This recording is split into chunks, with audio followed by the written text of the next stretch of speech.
Rakyat perlu bersatu hati hadapi cabaran masa kini.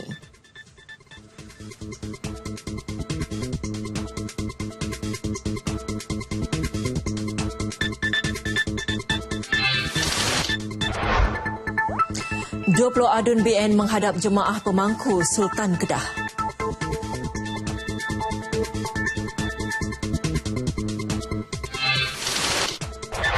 Dan juga Ops Selamat bermula hari ini.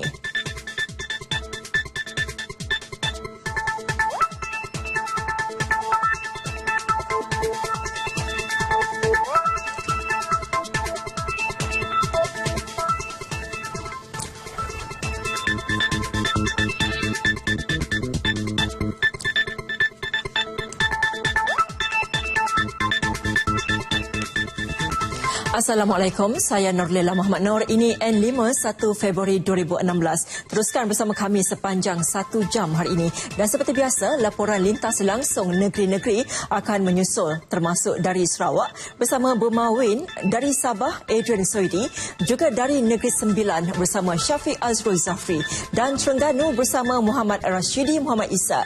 Semuanya seketika nanti.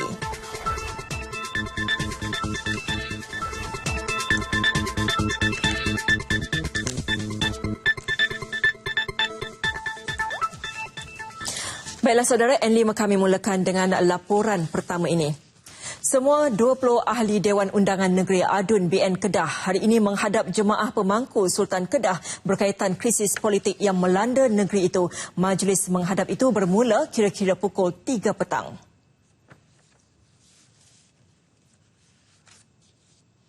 Sejak awal tengah hari lagi, pihak media sudah berkumpul di hadapan bangunan Wisma Darul Aman untuk membuat liputan tersebut. Kira-kira 2.40 petang, Tunku Panglima Besar Tan Sri Tunku Puteri Intan Syafinas Tuanku Abdul Halim berangkat tiba. Ini diikuti keberangkatan Tunku Laksamana Tan Sri Tunku Abdul Hamid Thani Sultan Badli Shah. Akhir sekali berangkat ialah pengerusi jemaah pemangku Sultan Kedah Tuanku Temenggung Tan Sri Tuanku Salihuddin Sultan Badli Shah. Para media tidak dibenarkan memasuki Wisma Darul Aman dan hanya dibenarkan menunggu di luar pagar. Sebelum ini 13 adun BN Kedah menghadiri perjumpaan tertutup dengan Perdana Menteri Datuk Seri Najib Tun Razak semalam.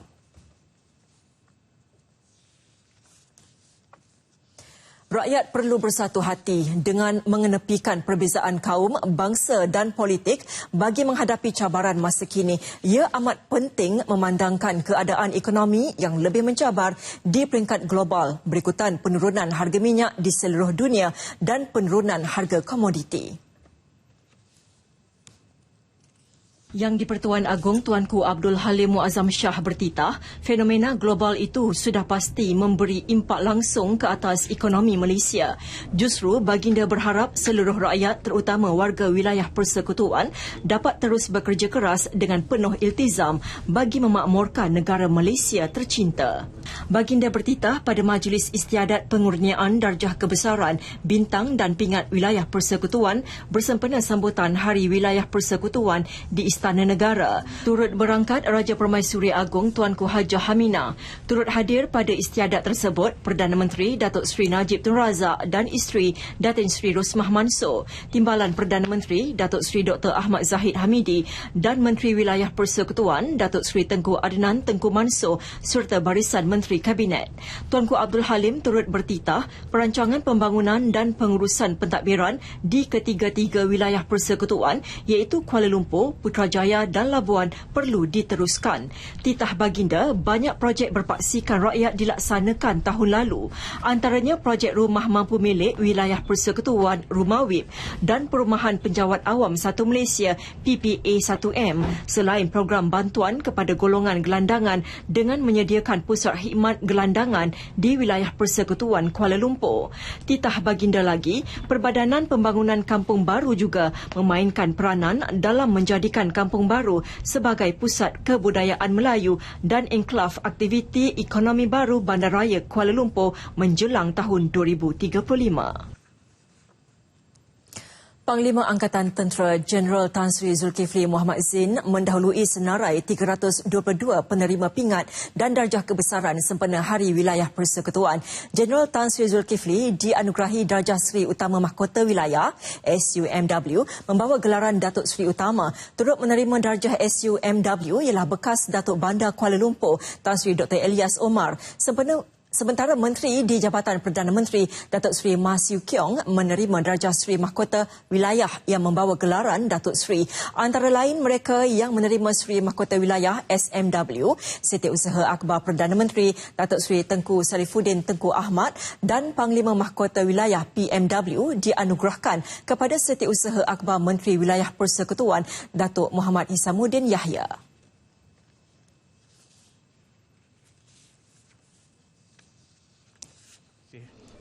Kepada rakan-rakan di PMO, sahabat-sahabat saya dan juga rakan-rakan media yang banyak membantu dan memberi sokongan bagi saya menjalankan tugas saya selama ini. Setelah saya berkhidmat di wilayah persekutuan ini lebih daripada 15 tahun, ini merupakan hari bersejarah bagi saya dan keluarga saya. Saya juga mengucapkan ribuan terima kasih kepada Datuk Seri Tengku Adnan Tengku Mansur dan juga Perdana Menteri Malaysia Datuk Muhammad Najib bin Abdul Razak kerana telah mencalon dan mengangkat nama saya ke bawah duli Tuanku. Seramai 131 penerima menerima darjah kebesaran, bintang dan pingat wilayah persekutuan hari ini dan selebihnya akan menerima anugerah masing-masing Rabu ini. Semalam kami paparkan laporan mengenai pembangunan Putrajaya sepanjang 21 tahun lalu dan bersempena Hari Wilayah Persekutuan yang disambut hari ini, laporan yang disediakan bagi melihat wajah wilayah persekutuan Kuala Lumpur. Kuala Lumpur berperanan sebagai ibu negara Malaysia. Kuala Lumpur terus mengorak langkah sebagai penggerak kepada perkembangan pelbagai aspek pembangunan termasuk ekonomi dan sosio budaya.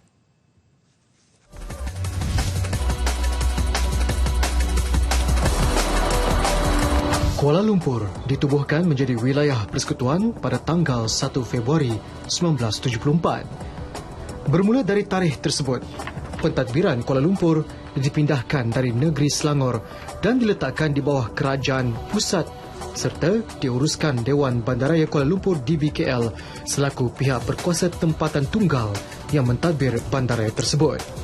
Selaras dengan kepentingan peranannya dalam pelbagai aspek kemajuan negara, Bandaraya Kuala Lumpur perlu memastikan pembangunannya seiring dengan sasaran Malaysia menjadi negara maju pada 2020. Hanya berbaki 4 tahun, apa yang paling penting adalah perubahan mentaliti warganya, terutama dalam disiplin peraturan sosial kehidupan yang tidak akan mengekang pembangunan. Kita minta mentaliti penduduk dari pelbagai lapisan harap akur kepada peraturan lalu lintas, peraturan perniagaan, peraturan kebersihan. Semua yang ini kalau mereka dapat disiplin, dapat mengikut peraturan-peraturan ini, kita akan lebih melihat bandar ni setanding dengan bandar Tokyo, sepanding dengan bandar di Australia dan di negara-negara maju. Di mana-mana juga bandaraya maju di dunia, cabaran yang paling besar untuk dihadapi adalah kesesakan lalu lintas. Dan tidak terkecuali Kuala Lumpur. Ia satu masalah yang dihadapi saban tahun dengan pertambahan jumlah kenderaan yang begitu ketara. Justru penambahbaikan jalan raya berlangsung secara berterusan di samping pelan pembangunan pengangkutan berpusat termasuk LRT, komuter dan transit aliran massa MRT ketika ini dijangka dapat merealisasi sasaran Kuala Lumpur meningkatkan taraf infrastrukturnya setara negara maju lain. Bagi kita waktu sedikitlah. Saya sedar bahawa inilah satu kekangan yang paling ketara dan juga mencabar bagi saya. Dan saya juga merayu kepada warga jugalah. Kita juga kena ubah cara kita lah. Kerana kita sediakan mode transport, ada rapid pass, ada LRT, ada monorail dan insya-Allah tak lama lagi MRT. Bukan sahaja mengurangkan kesesakan, pembinaan projek MRT Sungai Buloh Kajang juga akan membawa manfaat dengan penjimatan ruang kerana kebanyakan laluan dibina di bawah tanah. Isu perumahan dalam bandar, isu kemiskinan bumi putera dan orang Melayu dalam bandar. Isu-isu ini penting diperjuangkan, penting dipertingkatkan sejajar dengan pembangunan Kuala Lumpur sebagai bandaraya negara. Menjadi satu entiti tempat tinggal yang betul-betul mesra penduduk. Maksudnya dengan kemudahan daripada segi infrastruktur, kemudahan dari segi perumahan yang sekarang ini saya rasa masih tidak mesra untuk kalangan yang berpendapatan rendah. Bertemakan Wilayah Ceria, Rakyat Sejahtera, sambutan Hari Wilayah Persekutuan kali ini bahu semangat kekitaan antara penduduknya diperkukuh dan menanam lebih rasa kebanggaan dalam kalangan ahli komunitinya.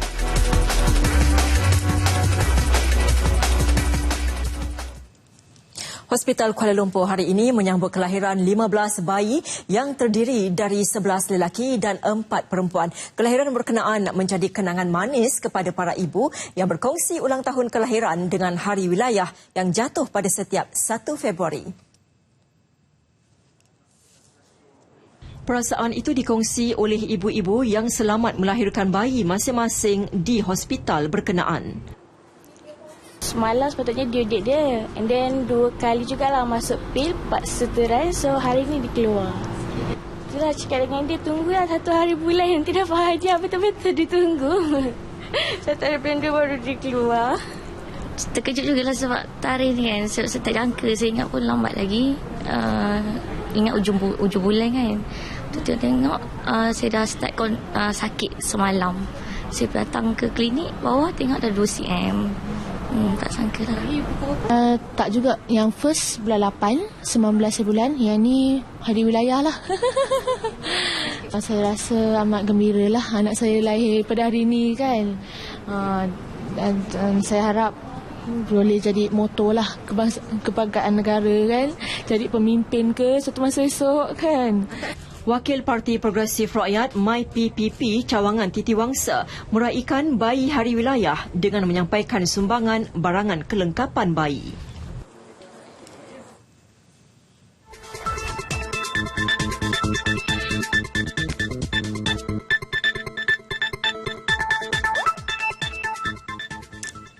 Kerajaan akan terus mengutamakan kepentingan dan kesejahteraan rakyat meskipun negara berdepan dengan keadaan ekonomi yang semakin mencabar. Menteri Komunikasi dan Multimedia, Datuk Seri Dr. Saleh Said Keruak berkata, ia terbukti apabila Perdana Menteri Datuk Seri Najib Tun Razak membentangkan pengubahsuaian bajet 2016 yang mengambil kira keluhan rakyat terhadap beban kos sara hidup semasa.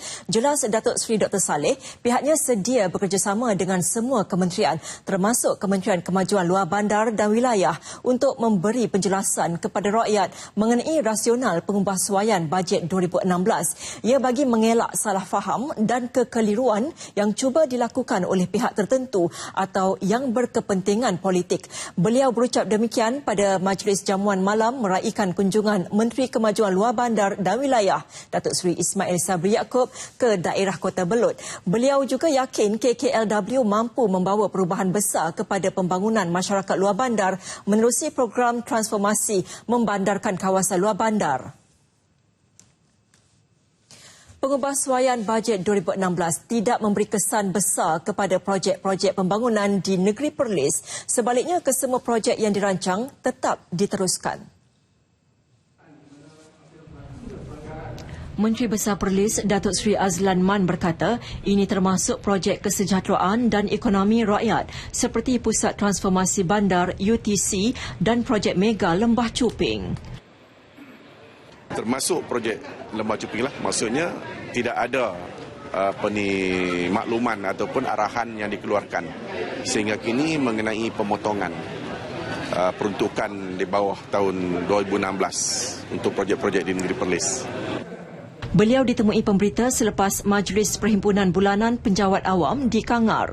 Jelasnya projek Lembah Cuping yang merupakan salah satu projek segitiga pertumbuhan ekonomi Indonesia, Malaysia, Thailand dilaksanakan dengan pembangunan secara berperingkat-peringkat. Di bawah RMK11, kerajaan telah meluluskan sebanyak 2.75 bilion ringgit untuk pembangunan di Perlis. Daripada jumlah itu, sebanyak 854 juta ringgit dikhususkan untuk pembangunan Lembah Cuping sebagai taman teknologi hijau berimpak tinggi. Bagi mengelak kekeliruan dan tanda tanya masyarakat mengenai kategori rumah mampu milik di negara ini, Menteri Besar Perak Datuk Seri Dr. Zamri Abdul Kadir mencadangkan agar Kerajaan Persekutuan memberi garis panduan dalam menetapkan kategori harga rumah itu. Menurutnya, takrifan kategori rumah mampu milik berbeza bersandarkan kepada kedudukan negeri. Dari segi kategori rumah-rumah mampu milik ini bersandarkan kepada kedudukan negeri-negeri itu sendiri. Umpamanya ada negeri yang mungkin dia menjual rumah mampu milik itu dengan kadar yang tinggi, pada kadar 300,000, tetapi keluasannya juga besar.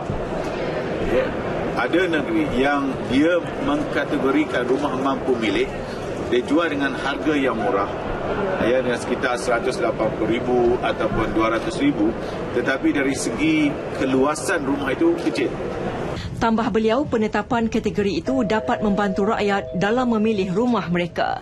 Beliau berkata demikian pada sidang media selepas merasmikan projek pembangunan perumahan mampu milik Suria at Meru dan portal Rumahku Aman Jaya di Ipoh. Ops Selamat 8 sempena Tahun Baru Cina bermula hari ini. Tiada kompromi terhadap mana-mana pengguna jalan raya yang melanggar peraturan lalu lintas di sepanjang operasi kali ini. Penguatkuasaan secara tegas itu ekoran peningkatan jumlah kemalangan sempena musim perayaan. Kebanyakannya berpunca daripada kelalaian pengguna sendiri. Ketua Polis Selangor, Dato' Abdul Samad Ahmad yang melancarkan Ops Selamat 8 peringkat negeri di Puchong, Selangor berkata statistik kemalangan dan kematian di Selangor meningkat pada Ops Selamat 6 berbanding Ops Selamat 4. Justru pihaknya akan terus memastikan kadar tersebut dapat dikurangkan pada Ops Selamat kali ini. Kesedaran masih tidak begitu baik di sebalik usaha-usaha advokasi. Jadi kita pada kali ini kita ambil pendekatan untuk melakukan secara total enforcement secara tegas, dan kita harap ini akan dapat mendatangkan kesan dengan menguatkuasakan undang-undang dengan lebih tegas. Seramai 13,373 pegawai dan anggota pelbagai agensi akan terlibat sepanjang Ops Selamat 8 ini. Untuk laporan pertama, kita ikuti bahan dari Sarawak bersama Bermawin di RTM Kuching. Silakan.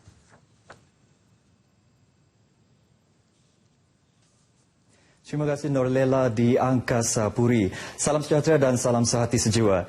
Jabatan Kerja Raya JKR akan menaik taraf beberapa buah jalan di Bandaraya Miri bagi mengatasi masalah kesesakan trafik yang dihadapi penduduk khasnya di laluan utama. Menteri Kerja Raya Datuk Seri Fadilah Yusof berkata ini termasuk menaik taraf bulatan GK, persimpangan Taman Tunku serta Jalan Cahaya menuju ke Hospital Miri yang sering mengalami kesesakan khasnya pada waktu kemuncak.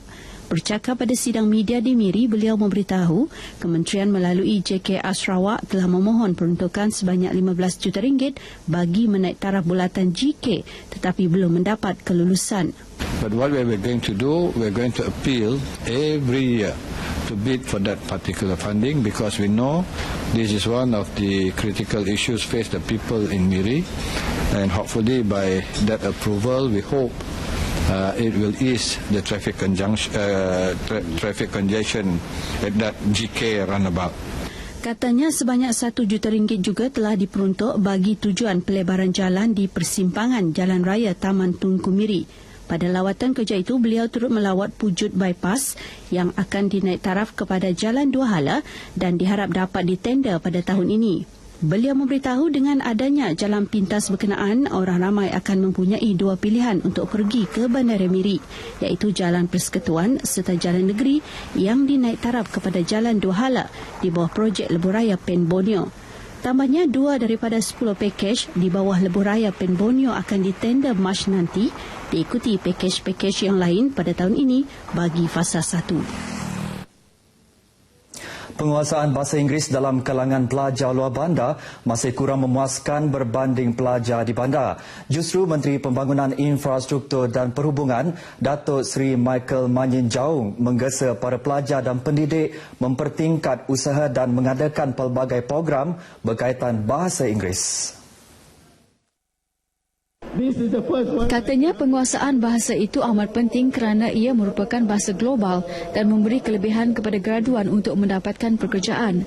Datuk Seri Michael Manyin menjelaskan pada masa kini dianggarkan kira-kira 60 hingga 70 ribu lepasan universiti gagal mendapat pekerjaan kerana tidak fasih berbahasa Inggeris. Beliau berucap pada majlis makan malam amal Persatuan Ibu Bapa dan Guru PIBG SMK TAI di Serian. Datuk Seri Michael Manyin dan juga Ahli Dewan Undangan Negeri bagi Tebedu turut mencadangkan supaya sekolah berkenaan mengadakan Hari Bahasa Inggeris setiap minggu di sekolah bagi memupuk minat pelajar untuk mempelajari serta bertutur dalam bahasa Inggeris. Malam amal tersebut bertujuan mengutip dana PIBG untuk melaksanakan pelbagai aktiviti. Kebakaran akibat lita pintas menyumbang 48% kemusnahan harta benda dan rumah di Sarawak tahun lepas. Menurut Pengarah Jabatan Bomba dan Penyelamat Negeri Nur Hisham Muhammad, ini disebabkan oleh kecuaian pemilik atau penghuni rumah yang tidak menutup elektrik sebelum meninggalkan rumah. Perkara ini perlu dipandang serius untuk mengelak lebih banyak kejadian serupa pada masa akan datang. Nur Hisham ditemui pada majlis penyampaian bantuan khas kepada golongan kurang berkemampuan sempena Tahun Baru Cina di Kuching. Program tanggungjawab sosial korporat ini diadakan bersama Unit Berita Ehwal Semasa RTM Sarawak dengan Pasaraya Boulevard Kuching. Sarawak menjadi perintis program jelajah Persatuan Veteran Angkatan Tentera Malaysia PVATM yang bertujuan untuk mendekati veteran ATM khususnya yang berada di pendalaman. Menurut Presiden PVATM, Senator Laksmana Besara Tan Sri Muhammad Anwar Muhammad Noor, jelajah bertujuan berkongsi tabung pahlawan dengan bekas anggota tentera, terutama golongan kurang upaya. Hari ini jelajah itu telah melawat rumah Nyeging, Elias Nyeging anak Japoh, 73 tahun yang mengalami lumpuh separuh badan sejak 8 tahun. Beliau menerima bantuan RM500 serta kursi roda. Kita akan masuk ke kampung-kampung dan ke tempat-tempat yang mungkin daerah-daerah pendalaman yang mungkin belum lagi persatuan pernah berinteraksi dengan ahli-ahli kita. Selepas Bintulu, jelajah akan diteruskan ke bahagian Kapit untuk mendekati sebahagian daripada 15,000 ahli PVATM di seluruh Sarawak. Majlis Pembangunan Pendidikan Awal Kanak-Kanak Sarawak MPAKS menyaksikan pelantikan seramai 19 orang ahli termasuk beberapa muka baru. Antara muka baru dilantik termasuk Setiausaha Tetap Kementerian Kebajikan Wanita dan Pembangunan Keluarga Meji Gumbek, Pengurus Besar Sedidik Sdn Berhad Sebli Haji Seman dan Penolong Setiausaha Kementerian Kebajikan Wanita dan Pembangunan Keluarga Daeng Nur Rashikin Pangeran Bakar. Ahli lama yang kekal termasuk Pegawai Tabir Khas Kementerian Kebajikan Wanita dan Pembangunan Keluarga Dr. Siti Zaliha Ridwan yang dilantik sebagai Setiausaha MPAKS. Tempoh pelantikan mereka ialah 2 tahun bermula 20 Februari ini. Sijil pelantikan disampaikan oleh Menteri Kebajikan Wanita dan Pembangunan Keluarga yang juga pengerusi MPAKS Datuk Fatimah Abdullah pada satu majlis di Kuching. MPAKS ditubuhkan pada tahun 2009 antara lain berfungsi untuk mengubal dasar-dasar pembangunan mengenai pendidikan awal kanak-kanak di Sarawak.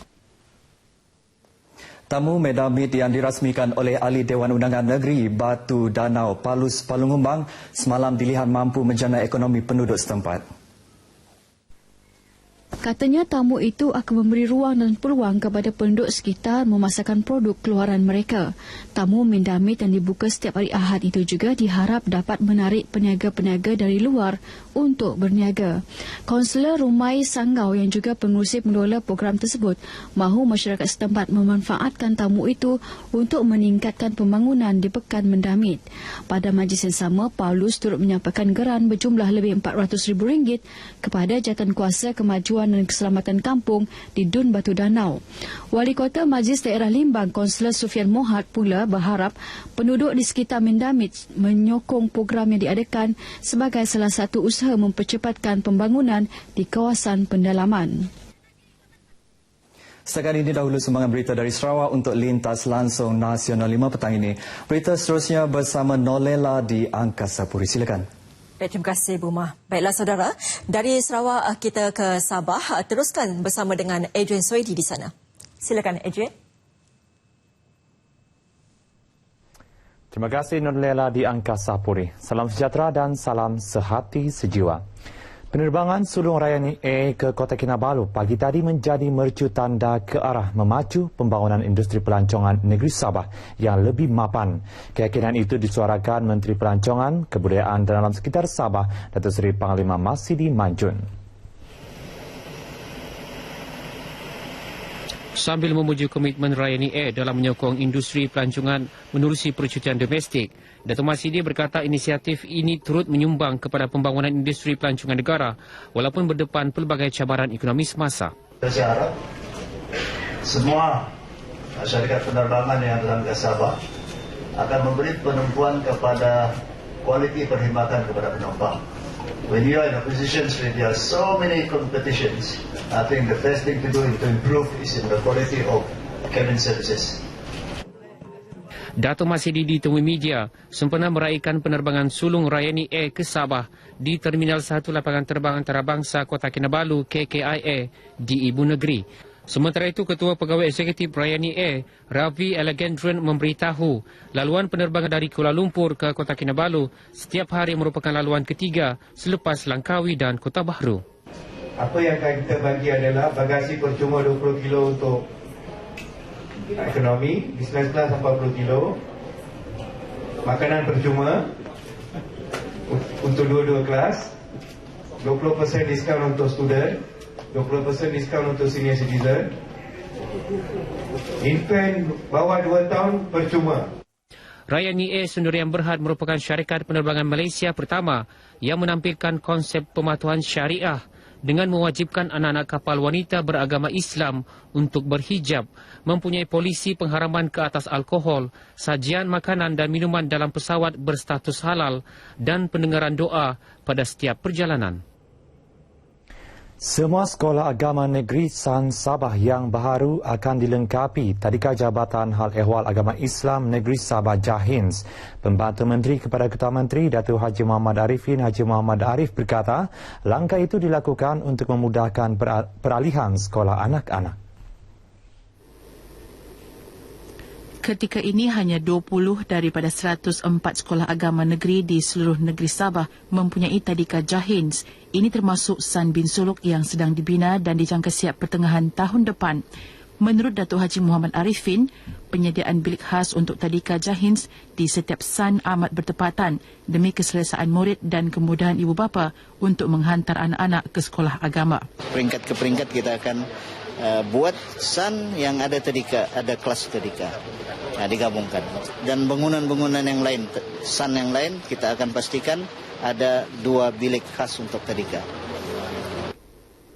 Datuk Arifin yang ditemui di Membakut bagaimanapun berkata, usaha menambah baik sekolah-sekolah San yang lama di negeri ini dilaksana secara berperingkat mengikut keutamaan dan keperluan mendesak.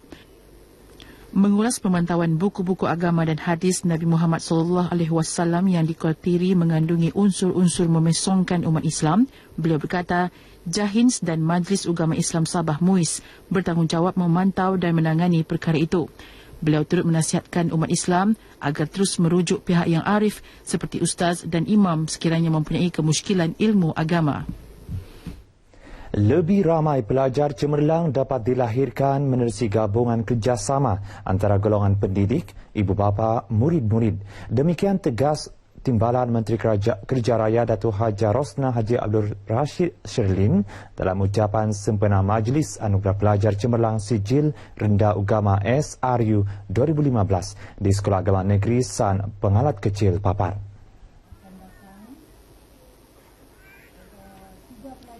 Datuk Rosnah yang juga Ahli Parlimen Papar diwakili Pegawai Perhubungan Ahli Parlimen Papar Haji Abdul Manan Haji Talipudin. Menurut Datuk Rosnah, selaras arus pembangunan negara yang semakin maju, golongan pendidik perlu mengubah cara mengajar kepada kaedah yang lebih moden, kreatif dan inovatif, iaitu bukan lagi bersifat hafalan, sebaliknya merangsang minda murid. Begitu juga kualiti perkhidmatan di sekolah perlu terus dipertingkat kerana pencapaian anak-anak sentiasa diukur berdasarkan standard dan kualiti pengajaran di sekolah. Ibu bapa pula harus berusaha memastikan anak-anak mendapat pendidikan terbaik. Ketika ditemui pemberita RTM selepas menyampaikan anugerah kepada para pelajar cemerlang SRU 2015 San Pengalat Kecil Papar, Haji Abdul Manan berharap murid-murid sekolah ini akan terus cemerlang. Gabungan daripada persatuan ibu bapa dan guru dan juga pihak pengurusan sekolah, yaitu guru-guru di sini, akan dapat terus meningkatkan lagi pencapaian murid-murid di sekolah ini. Ibu bapa dan pelajar cemerlang SRU 2015 San Pengalat Kecil Papar turut berkongsi kegembiraan atas kejayaan berkenaan. Alhamdulillah, saya melihat kesungguhan dan kerajinan adalah salah satu faktor yang utamalah di dalam kejayaan anak saya ini, dan kami sebagai ibu bapa sentiasa memastikan beliau belajar bersungguh-sungguh. Saya rasa gembira kerana ustazah dan ustaz telah banyak membimbing dan mengajar saya. Saya selalu belajar dan mengulang kaji mata pelajaran. Bapa pun ada ajar juga. Gembira kerana dapat mumtaz dalam peperiksaan SRU. Ada saya ulang kaji beberapa mata pelajaran untuk mendapat markah yang bagus. Sementara itu, Guru Besar San Pengalat Kecil Papar, Ustazah Rosmah Ismail, komited untuk meningkatkan prestasi pelajar dan sekolah. Tahun ini, insya-Allah kami guru-guru akan terus berusaha meningkatkan mutu pengajaran kami dan menaikkan lagi prestasi sekolah inilah. Pencapaian SRU 2015 di sekolah ini meningkat kepada 96% berbanding 91% pada tahun 2014 dengan 3 muridnya memperoleh keputusan mumtaz iaitu cemerlang keseluruhan mata pelajaran. Sekian berita dari Sabah petang ini. Teruskan dengan Norlela di Angkasa Puri. Silakan. Keupayaan Politeknik Port Dickson membangunkan penjanaan elektrik tenaga hijau kuasa solar menjadi fokus laporan lintas langsung dari Negeri Sembilan. Teknologi yang dibangunkan dengan kerjasama Politeknik Gumi Korea Selatan itu disifatkan satu kejayaan yang membanggakan dan mampu dikomersialkan. Untuk paparan penuh, langsung bersama rakan penyampai Syafiq Azrul Zafri di studio berita RTM di Seremban. Silakan Syafiq. Terima kasih rakan penyampai Nurlela di Angkasa Puri. Assalamualaikum. Saudara, seperti sedia kita ketahui, teknologi hijau merupakan pembangunan dan aplikasi produk peralatan serta sistem untuk memelihara alam semula jadi. Membanggakan di Negeri Sembilan ini apabila Politeknik Port Dickson PPD muncul sebagai politeknik pertama negara yang menawarkan program pengajian berteraskan teknologi hijau. Kejayaan itu merupakan agenda yang diberi keutamaan selaras hasrat kerajaan mempromosi teknologi mesra alam sekitar ini kepada masyarakat. Melaluinya, Jabatan Kejuruteraan Elektrik PPD menyahut cabaran menjalankan program baru membabitkan Diploma Kejuruteraan Elektrik Tenaga Hijau. Ikuti laporan yang disediakan wartawan Ime Haryanti Abdul Rahim. Program Diploma Kejuruteraan Elektrik Tenaga Hijau ini menjadi program perintis di Politeknik Port Dickson sejak 2014 yang juga kampus pertama menggunakan teknologi hijau di negara ini. Pengarah Politeknik Port Dickson, Muhammad Karim Muhammad Ibrahim memberitahu, objektif awalnya bukan sahaja melahirkan pelajar mahir dalam bidang teknikal, malah lebih penting memahami kelebihan dan manfaat teknologi hijau bagi memelihara alam sekitar. Kita nak jadikan kampus kita ini sebagai kampus hijau. Maknanya kita nak jadikan semua warga Politeknik, terutama sekali lulusan Politeknik, selepas ini insya-Allah kalau disebutkan teknologi hijau, kita nak jadikan dia bukan sahaja mahir dalam bidang teknikal, tapi dia juga kita boleh kategorikan sebagai lulusan hijau. Maknanya mereka ni tahulah bila masuk hijau di sini kita merujuk kepada kaedah-kaedah penyimatan, kaedah-kaedah memelihara alam ini supaya lebih terjaga untuk masa hadapan. Hubungan daripada itu juga kita merancang, bercadang dan pihak Jabatan Pendidikan Poli juga bersetuju untuk mewujudkan program teknologi hijau. Jadi bermula daripada situlah pada tahun 2014 Diploma Teknologi Hijau kita laksanakan di Politeknik Port Dickson ini. Jadi inilah satu-satunya program yang baru yang kita harapkan dapat melahirkan generasi politeknik yang faham tentang pemeliharaan bumi ini. Paling membanggakan, projek Intelligent Greenhouse atau Rumah Hijau Pintar yang dibangunkan sejak September tahun lalu mendapat kerjasama tenaga pengajar daripada Politeknik Gumi Korea Selatan, Profesor Lee Song-kyu. Bermacam-macam gerakan-gerakan yang dijalankan yang telah disusun daripada sekarang sehinggalah masa akan datang. Jadi antaranya dengan kerjasama daripada Profesor Lee daripada Korea Politeknik Gumi Campus, right, betul Lee? Ya. Dia telah menjadi penasihat kita, merancang. Jadi kita dengan adanya persefahaman ini kita dapat menubuhkan sebuah intelligent greenhouse yang sekarang ini sedang beroperasi di Jabatan Kejuruteraan Elektrik. So daripada wujudnya greenhouse ini, intelligent greenhouse ini akan menjadi nadi kepada penyelidikan kepada pelajar dan juga pensyarah-pensyarah. Harapan saya, bagi saya lah, ini bukan saja satu program yang wajib, tetapi rasa saya program ini sepatutnya kita boleh perluaskan lagi. Bukan saja dalam mengadakan program yang formal, tapi gerakan-gerakan untuk menjaga bumi ini supaya lebih hijau lagi ini, rasa saya dah jadi satu kewajipan bagi semua. Sementara itu, Profesor Dr. Lee Song-kyu ketika ditemui menyifatkan sistem teknologi hijau sangat sesuai dilaksanakan di Malaysia, didorong faktor cuaca iklim panas khatulistiwa yang sangat sesuai. Menyentuh kajian projek Rumah Hijau Pintar yang dibangunkan selama 5 bulan di PPD, mempunyai 5 langkah teknologi komunikasi. Then in Malaysia is very good weather. Then the generation system can be developed. Is good weather. For example, the very strong solar. Then in Korea is 4 season. Here is all summer. Then very hot. Sometimes winter. Then sometimes very a lot of rain.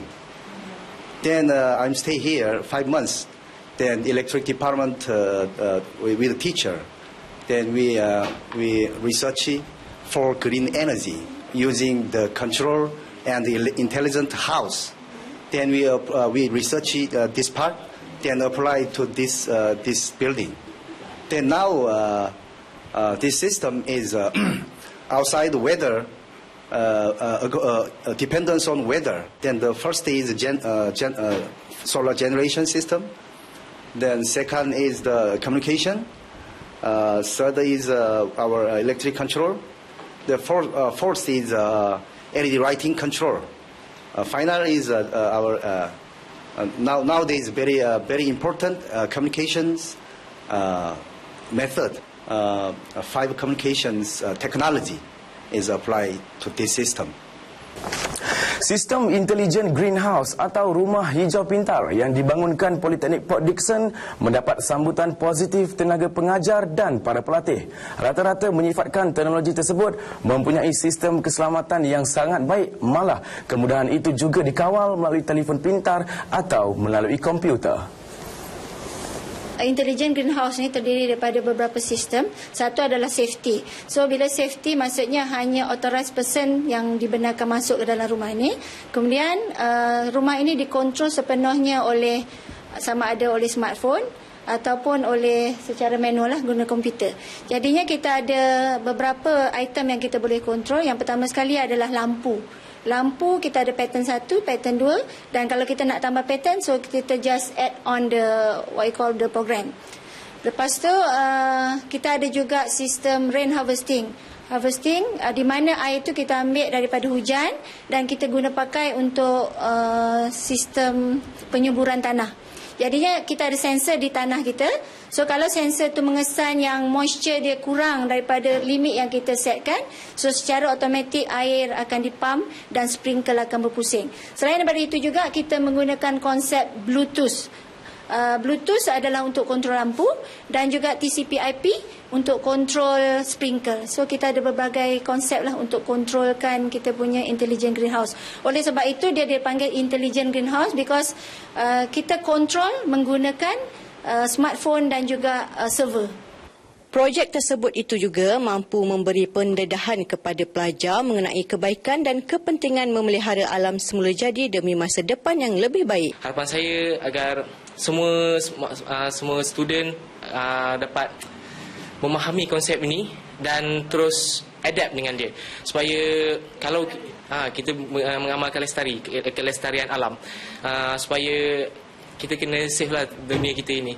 Sistem yang dibangunkan ini diaplikasi kepada sebuah rumah demo iaitu Intelligent Greenhouse atau rumah hijau pintar di mana secara keseluruhan perkakas elektrik rumah dikawal teknologi moden.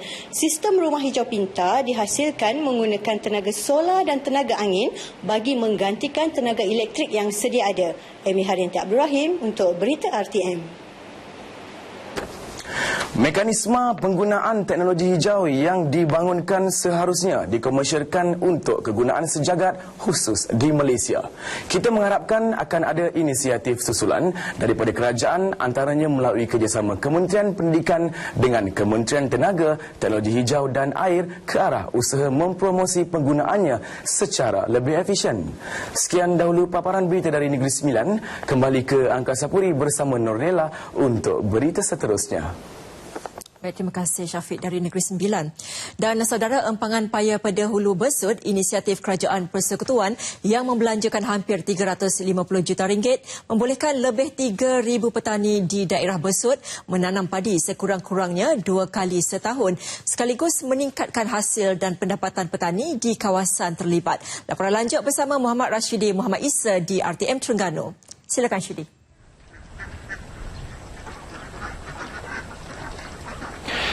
Terima kasih rakan setugas di Angkasa Puri. Empangan berkenaan bakal diserahkan kepada pihak berkuasa Machini sebelum boleh dioperasikan sepenuhnya. Sebagai sumber pengairan utama, ia bakal menjana ekonomi lebih 1,500 ahli keluarga yang kebanyakannya bergantung kepada sektor pertanian, khususnya tanaman padi. Wartawan Nur Yusof bersama juru kamera Samsul Bahari berkongsi manfaat di sebalik projek mega itu.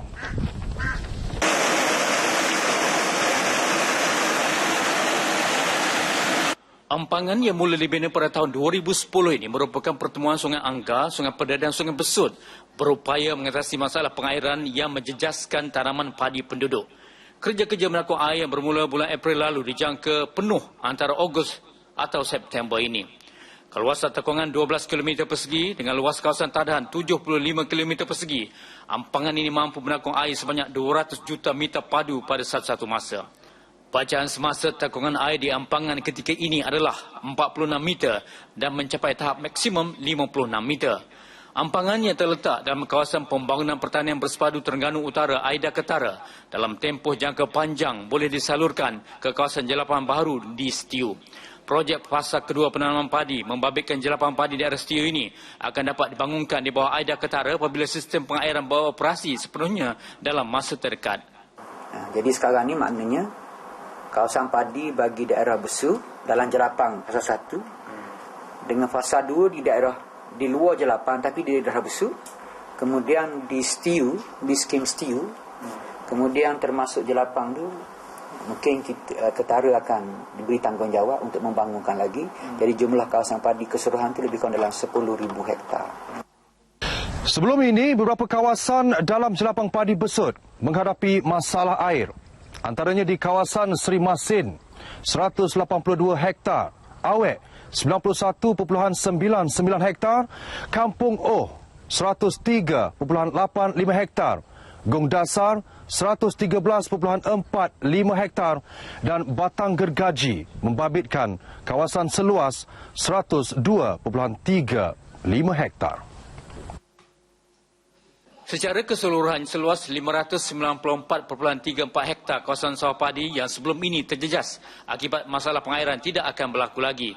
Begitu juga masalah hasil padi sebanyak 5,435 tan metrik yang diraih sebelum ini juga tidak menjadi masalah buat petani di sini. Sebaliknya, menerusi pembinaan pangan baru di kawasan ini, para petani dijangka memperoleh pendapatan bersih sebanyak 2.4 juta ringgit semusim untuk keseluruhan kawasan terlibat.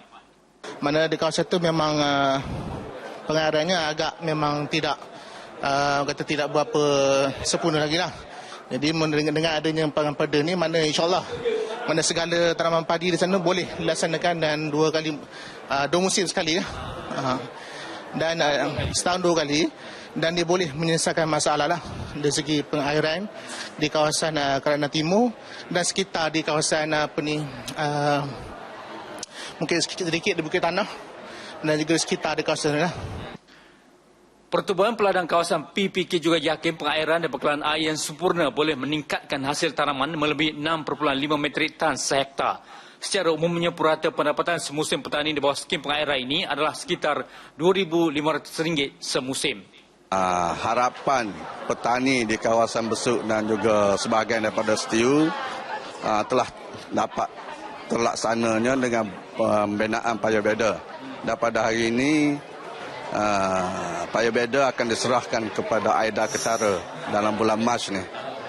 Jadi dengan secara tidak langsung akan memberi manfaat kepada hampir 3,000 hektar tanah bendan di kawasan Besut dan juga Setiu lah.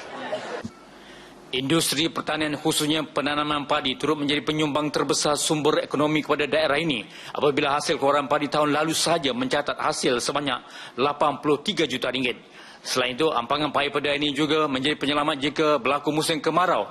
Ini kerana kawasan tadah ini boleh dialirkan untuk tempoh sekurang-kurangnya 3 bulan, bukan sahaja untuk pengairan tetapi sumber bekalan air.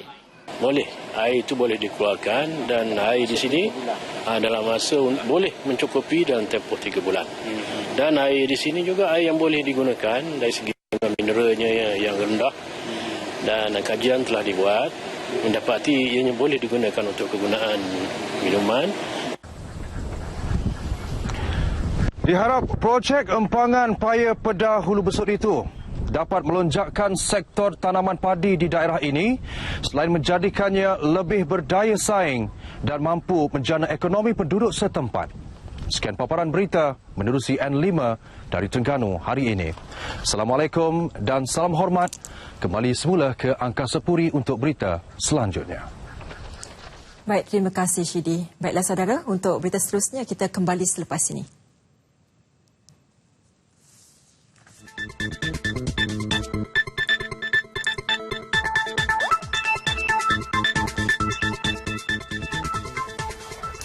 Seorang kanak-kanak perempuan berusia 4 tahun maut dirempuh kereta ibunya selepas wanita itu dipercayai terpijak pedal minyak sebaik menurunkan mangsa di sebuah tadika di Taman Seputih Luyang pagi tadi. Turut cedera dalam kejadian pukul 9.30 pagi itu, 2 lagi murid tadika serta seorang guru wanita. Ketua Polis Daerah Kota Kinabalu ACP M. Chandra mengesahkan kejadian itu. Wanita tersebut berusia dalam lingkungan 30-an. Kesemua mangsa dibawa ke Hospital Queen Elizabeth Kelas 2 dan Hospital KPJ Kota Kinabalu.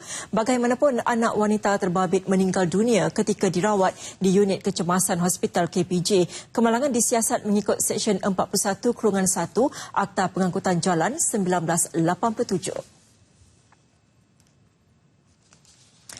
Seramai 30 warga negara Filipina dan Indonesia dijatuhi hukuman penjara selepas mengaku bersalah menggunakan kad pengenalan palsu dan milik orang lain. Hukuman yang dijatuhkan 3 Mahkamah Magistrate Berasingan di Kuantan, Pahang pagi tadi melibatkan penjara antara 3 hingga 5 bulan.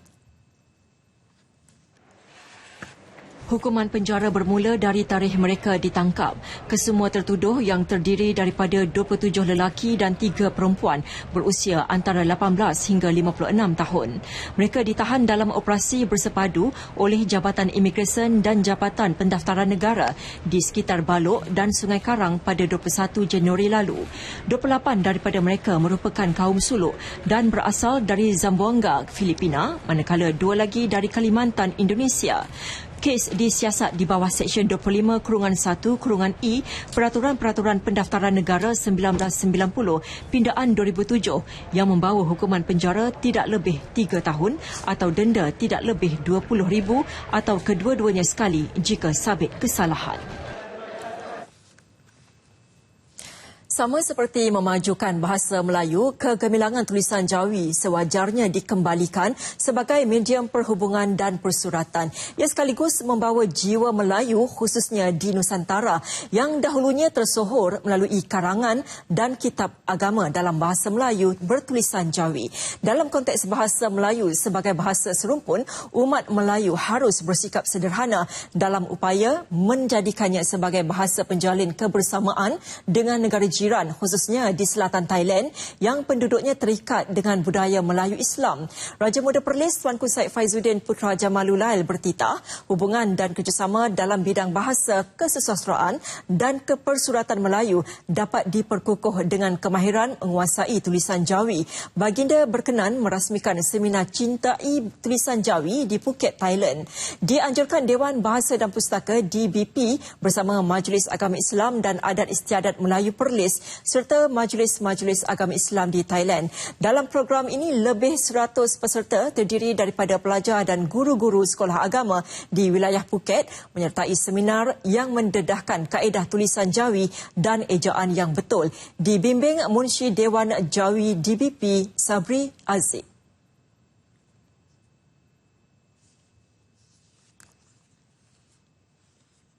Yang saya nampak ada perubahan tadi ini dan dia minta lagi. Dia minta lagi supaya diadakan dan buku yang saya bawa sebenarnya untuk sehari. Tapi bila saya bagi, dia orang nak lagi. Maknanya dia orang boleh faham dengan cepat.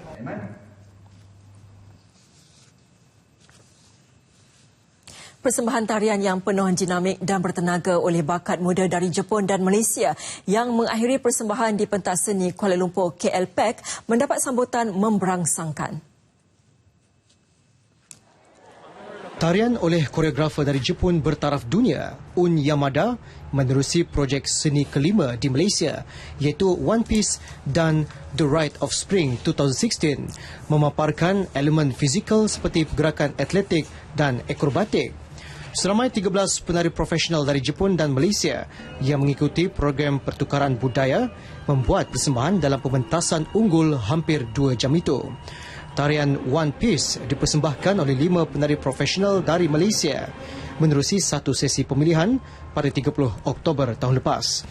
Mereka menjalani latihan di Jepun sebelum membuat persembahan bersama penari Jepun di Kuala Lumpur.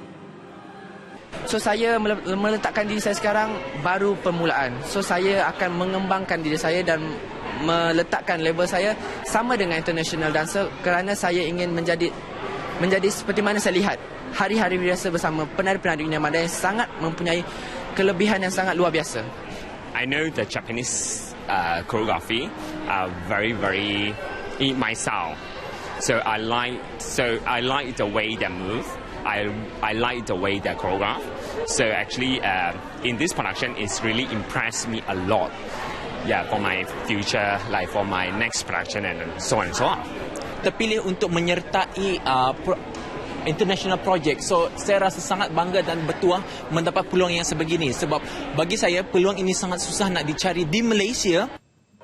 Projek anjuran Yayasan Jepun Kuala Lumpur, Akademi Seni Budaya dan Warisan Kebangsaan, Ko Un Yamada dan My Dance Alliance.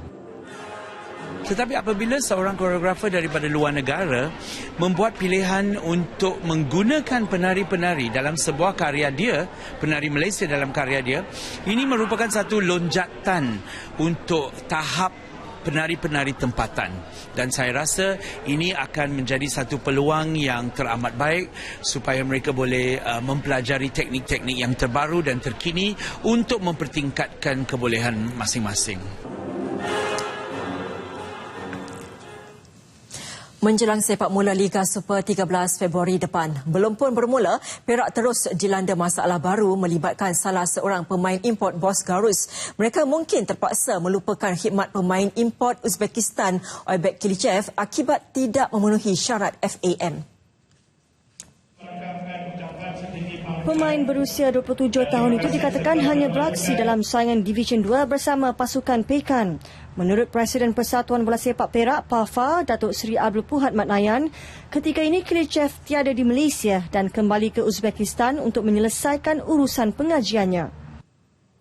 Dia memang main division kedua dalam 3 game terakhir dia, tapi insyaAllah dari segi teknikal kita akan betulkan balik. Beliau berkata demikian selepas ditemui pada majlis memperkenalkan pemain Perak dan pelancaran jersey baru The Boss Gaurus di Hotel Casuarina, Meru, Ipoh. Selain Kilichev, Perak turut mempunyai 3 pemain import lain. Mereka adalah penyerang Vokit Shodev, 30 tahun dari Uzbekistan, dan Elias Fernandez Oliveira, 24 tahun dari Brazil, dan pertahanan Brazil Thiago Junior de Aquino, 31 tahun.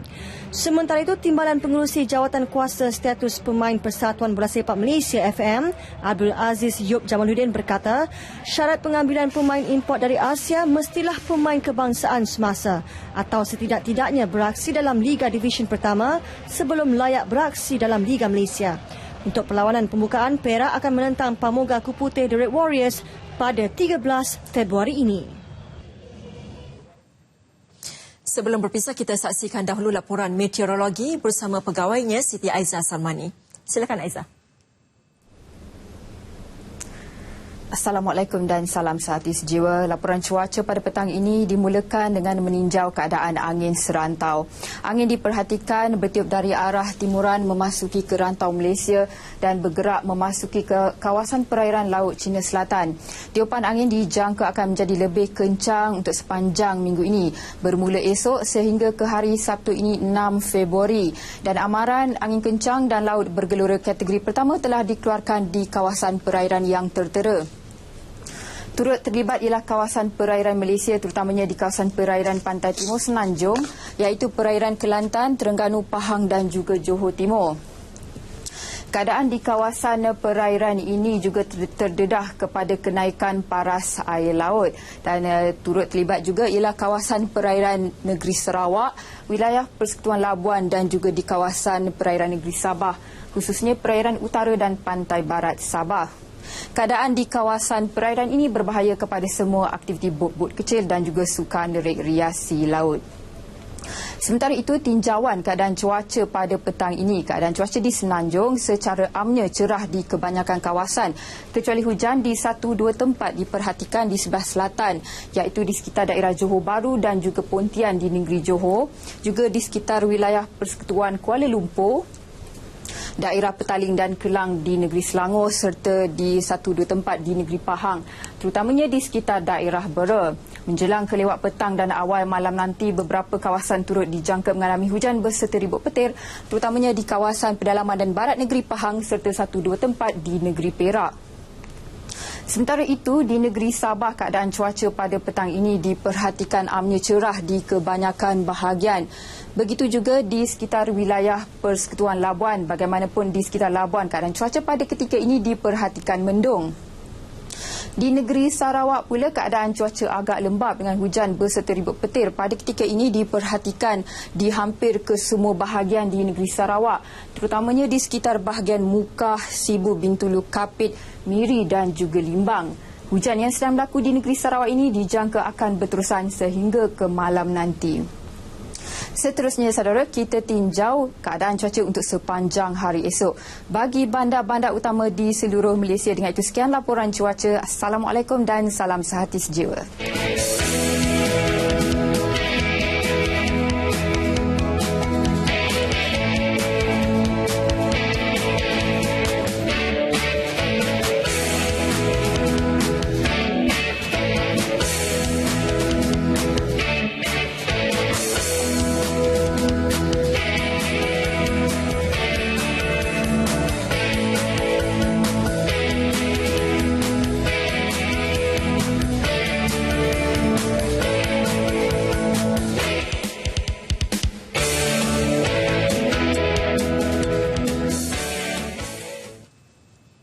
Baiklah saudara, N5 berakhir di sini.